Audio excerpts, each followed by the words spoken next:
Welcome back. Now, suspended Police Minister Senzo Mchunu is delivering his final testimony to Parliament, with MPs grilling him about his alleged involvement in the disbandment of the Political Killings Task Team and allegations and overall political interference within SAPS.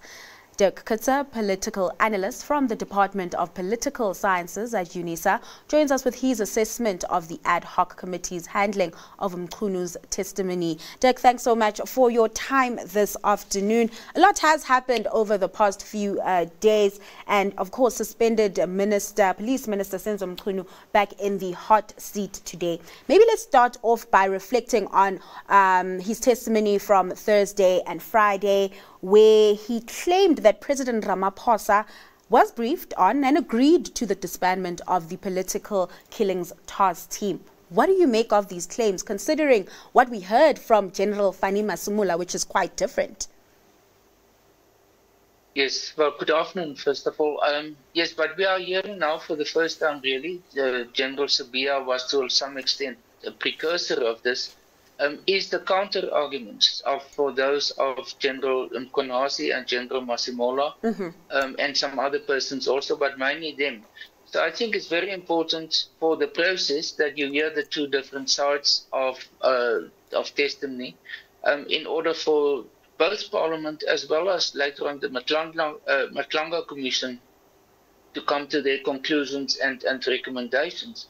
I think what Minister Mchunu is showing is that he's to a large extent obviously in denial of the accusations that were made against him, with respect to that he must take full responsibility for the closure of the task team, the Political Killings Task Team, and that it is actually the President Ramaphosa, that must take responsibility for that. And then now, secondly, it is very much about to what extent he has had any contacts with persons like Muzi Matlanga and others, and whether they are therefore influencing him.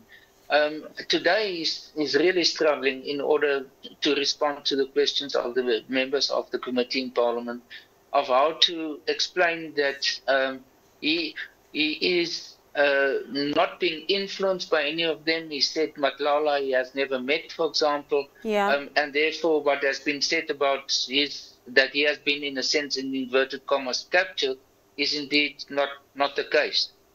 And, you know, I've been wondering how politically damaging this could be for President Ramaphosa. I mean, I think it was yesterday where he was approached by a few journalists and, you know, he said no comment. But at this point, are we just waiting for, I guess, the commission to play itself out before we hear from the president? Or should the president grab the bull by its horns and actually speak? No, what the president and his office through Vincent Magwenya has said is that right at the end they will comment on it, specifically with respect to the commission, the Matlanga Commission.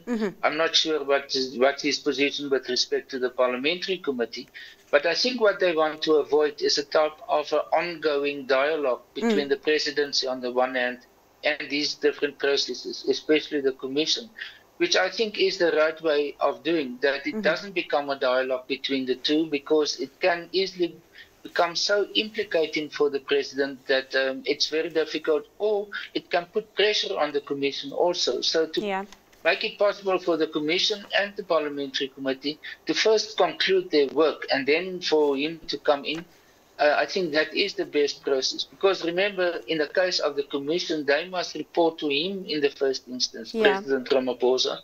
In the case of Parliament, to the Speaker, but it will influence also what ultimately reaches President Ramaphosa.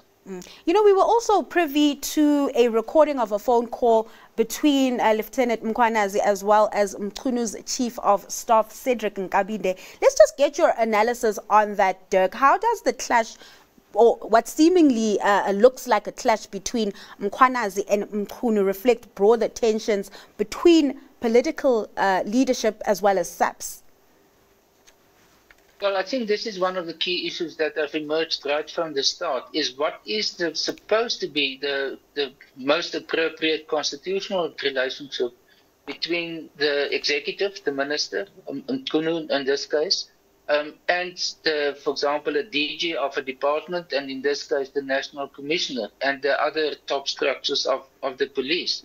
And I think it is something which has been raised in the past with respect, within the Zondo Commission, for example, that there's too much of overlap, that the separation of functions between the executive, which is the political side, and the administrative one, which is the DGs and the national commissioners and others, that have become so blurred that it opened up the opportunities for corruption amongst many things about the allocation of contracts and so on. And I think this has now been presented in a very vivid way of how important it is that separation must be developed if it doesn't exist already, or must be protected in those cases where it is already in operation. And before I let you go, Dirk, just looking at, I guess, the political landscape with also the upcoming municipal elections, the local elections next year, do you think the controversy that's playing itself right now could deepen factional divides within the ANC, especially in KZN? I'm not so sure about that it will promote more factionism. I think this is a matter which is very much within the domain of the police top structure, as well as the politicians who were involved. Yes, all of them come, or by far the majority of them are from KwaZulu-Natal. Okay. But whether it will, for example, affect the contestation between the ANC and the MK party in KZN, I'm not sure about that. All right, let's leave it there, Dirk. Thanks so much for your time and sharing your insights with us this afternoon.